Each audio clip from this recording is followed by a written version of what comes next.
L'affaire Béthéram est, pour tous, une onde de choc. Plus de 170 plaintes, des décennies d'abus couverts par l'omerta et, au bout de ce tunnel, des victimes enfin entendues. Nous ne devons pas traiter cette affaire comme un tragique événement ou encore un cas isolé.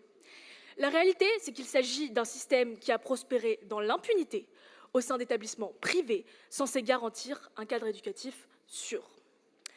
Alors, face à cela, notre devoir politique est clair. Nous ne pouvons pas détourner le regard. Ce vœu propose un plan régional ambitieux, nécessaire et attendu. Il ne s'agit pas seulement de dénoncer, mais d'agir concrètement. D'abord, en renforçant les signalements et en exigeant des contrôles plus stricts. Ensuite, en conditionnant les financements régionaux à la protection des élèves. Nous devons être intraitables. Plus aucun euro d'argent public ne doit financer des établissements qui ferment les yeux sur ces violences ou pire encore, qui les commettent en toute impunité. Il est plus que temps pour notre région d'exiger des comptes. Vous auriez dû, par ailleurs, enclencher cela dès le rapport de l'Inspection générale de l'éducation nationale suite aux dérives à Stanislas. Pour prouver qu'il ne s'agit pas là d'un cas isolé, nous pouvons, à l'instar de nos collègues communistes, faire parler les chiffres. Et que nous disent ces chiffres ?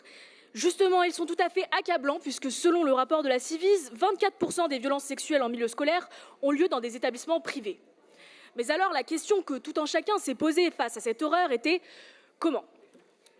Comment cela est passé inaperçu ? Pourquoi personne n'a rien dit ? Eh bien, trop souvent, les alertes étaient là. Elles étaient là, mais elles étaient minimisées, voire enterrées. C'est pourquoi la région doit être un maillon sûr et actif de la chaîne des signalements.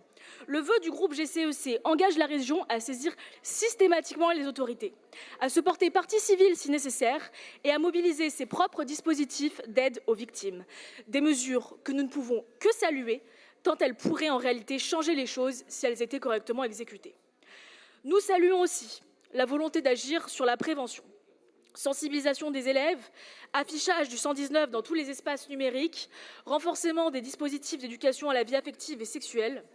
Ces propositions sont essentielles pour enfin briser le silence et prévenir de nouveaux drames qui risqueront d'arriver. Ce vœu constitue donc un premier pas pour garantir la sécurité des enfants et des jeunes en Île-de-France. Et notre groupe ne peut donc que voter en faveur de celui-ci. Nous espérons que vous en ferez de même et que vous ne le rejetterez pas par dogmatisme. Le sujet est en effet bien trop important et le nombre de victimes bien trop élevé pour qu'il n'y ait en face aucune réaction de votre part.